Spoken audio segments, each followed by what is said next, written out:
Good morning. Today is the 27th day of Shvat and the 6th of February. We are up to the third reading of Mishpatim. And the reading ends with the final type of damage caused by fire. We talked about those four types of primary categories of damage yesterday. And then we immediately move into the four types. Now here's where it gets tricky, because in our modern world there's, for some reason, I can't figure out what they call this in modern legal terms. I imagine it's because our society is not based so much on these things anymore. But it's possession without ownership. And what does that exactly mean? So, possession without ownership can be of two types. It can be that an object or an animal has been given for safekeeping. So the owner wants somebody to watch over his dog. Let's say they're going on a vacation. So the kennel receiving the dog is now the safeguard. It safeguards it's a guardian of that dog. It doesn't own the dog, but it needs to take care of it. So there has to be some kind of a contract between the owner and the guardian. It could be an animal, it could also be a tool. For instance, I'm doing some project at home and I need a certain type of tool that I don't have, and I go to my neighbor and I ask for it. That we'll see in a moment is the second type of possession without ownership. But it could be that I have a car, the famous joke that the guy has a Lamborghini and goes into a bank and says, I'd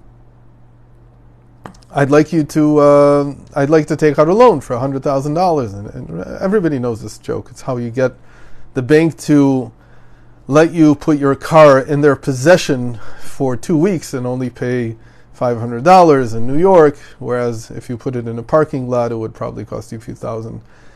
But the idea is that I want to put my property somewhere, and I want it to be guarded over. I want it to be safely kept. So there are two types of ways in which this can be done, either with or without compensation. So that's the first type of possession without ownership.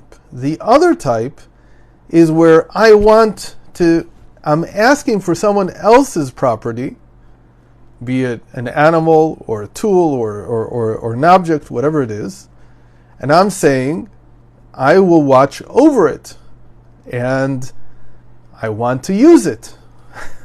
I need the animal. Let's say I'm borrowing a horse back then, or instead of that, I'd say today, I'm borrowing a car, and I will watch over it while it's with me. And here too, there are two types. I can either compensate the owner for the time in which this possession, this object, is under my guardianship, or it may be that he doesn't want any compensation. For instance, like I mentioned before, I go to my neighbor and ask him for a tool. He's not asking me to pay him $20 per hour. Just says, Gesundheit, should be healthy, take it, use it in good health.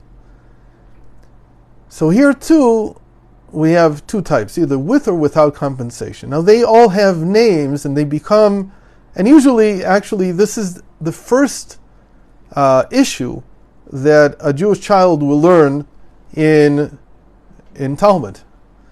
And this is called the four possessors without ownership, or we just call them the four types of guardians. So we have a free guardian, is a person who is entrusted with an object and is not given any compensation.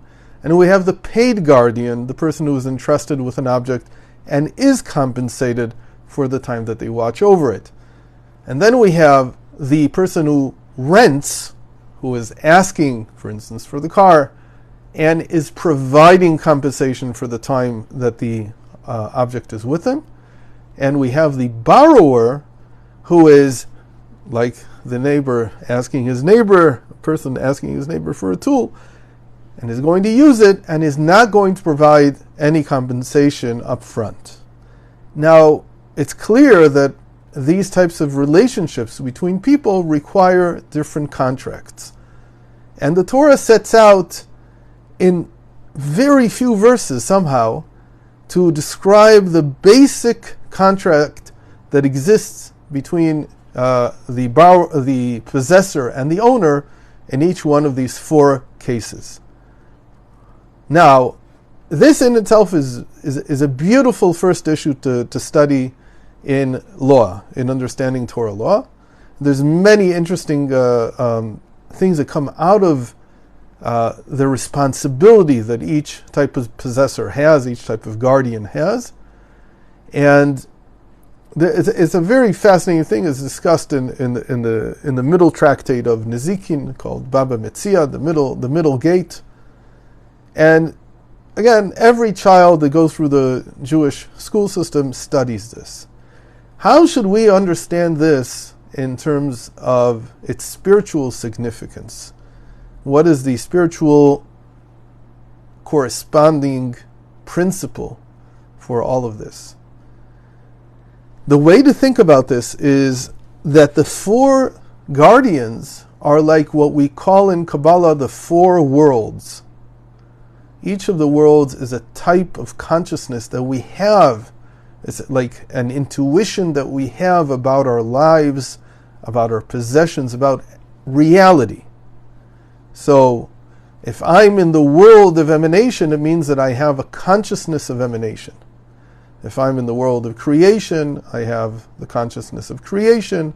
Formation and action are the same. What is the idea there? The idea is that the owner, who's the owner? These are the four guardians. Who's the owner? The owner is what we call primordial man. The first emanation that God emanated out of him. Notice that there is a difference if you're following the morning classes, which I hope will resume tomorrow. Wasn't feeling too well this morning, so it didn't come out. But yesterday we talked about the difference between emanation and creation. And Kabbalah always uses emanation instead of creation for a lot of reasons.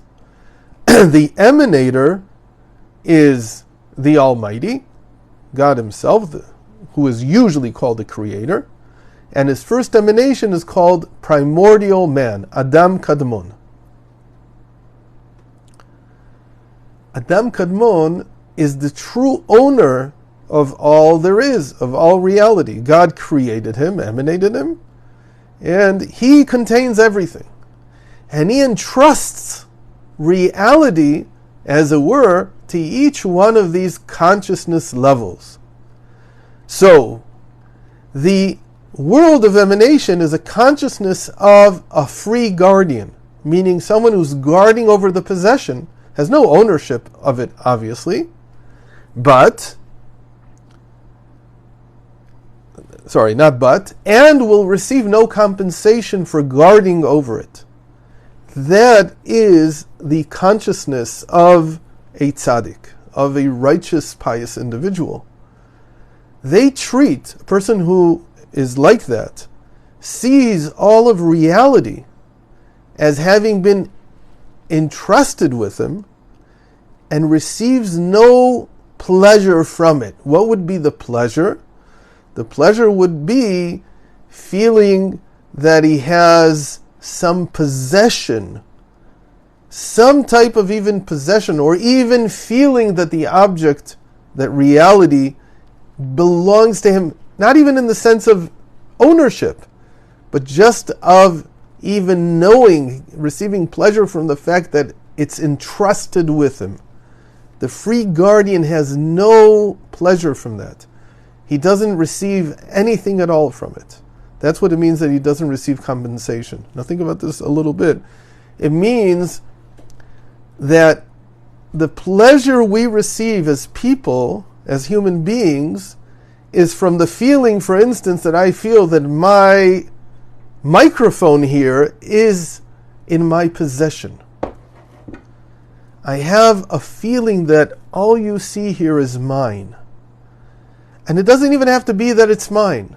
Because the owner, everybody realizes, hopefully, that they don't really own anything, because eventually we depart the scene and everything that we've ever owned is going to go elsewhere. We can't, as we like to say, can't take anything with us to the grave. There's nothing to take. So what is it that life is? It's a question of interaction with reality. How do you interact with it? A person who's at the level of the consciousness of the world of emanation interacts with it as if it's not his at all.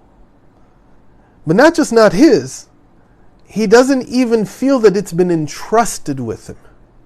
It is what it is. Now, he's still a guardian, meaning he's taken upon himself to make sure that this reality is cared for.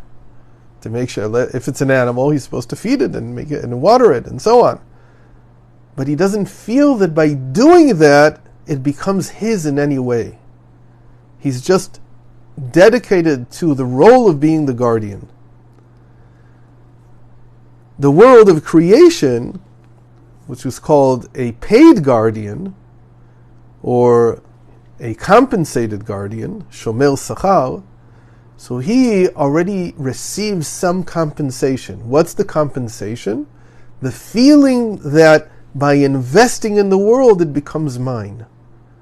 By doing what needs to be done with the object, with the reality that I'm guarding, I'm now connected to it some more. And it's almost like an infringement on the ownership of primordial man. So that's already a sense of being. What this is saying is that our sense of being is not just how big our ego is in the sense of how much we think of ourselves, but it's also how we relate to our environs. If we feel that the environs are all God's, and there's a verse that a lot of people write in short on their possessions, LaHashem ha'aretz u'mlo'ah. To God belongs the earth and all it contains. And then they write, in the possession of Moshe, let's say. When I was younger, I used to write this on my on my books.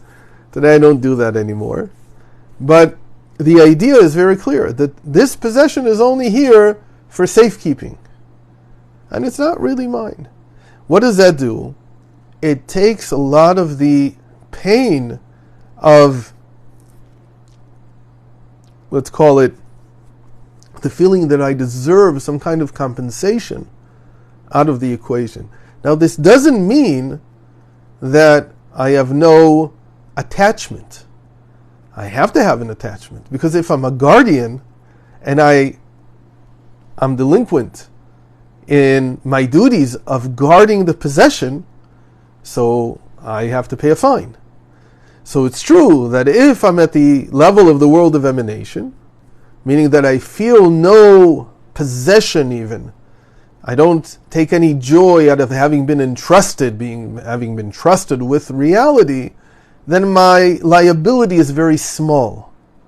And in that sense, it's almost like God overlooks many of the things that I might do wrong, because I don't even feel that I've been given anything. However, I still have to watch over it. I still have duties. Those duties are my attachment. So for instance, I am obligated to marry. I am obligated to have children. Those are part of my duties. But if a person at this level is unable to do this, for whatever reason, reason that's not dependent on them, could be whatever they have, whatever happened in their lives, or they might be handicapped in some way, then because they themselves are not even taking any pleasure from having reality entrusted with them, so their liability is much lower. But again, the idea here is to think about our relationship with all that we have in our lives in the form of we've been entrusted with something, and what is the nature of our relationship to what we've been entrusted with. So unfortunately, in this short 15 minutes, 18 minutes already, we can't go over all the different meanings, and we've only talked about 2 of the guardians and 2 of the worlds. We still have to talk about 2 more, but I invite you to look at the Patreon and see there the full article on this that'll be in Wonders, and the address is patreon.com/Galeinai, Galeinai. Thanks for joining today. I hope you enjoyed this, and we'll look further into it.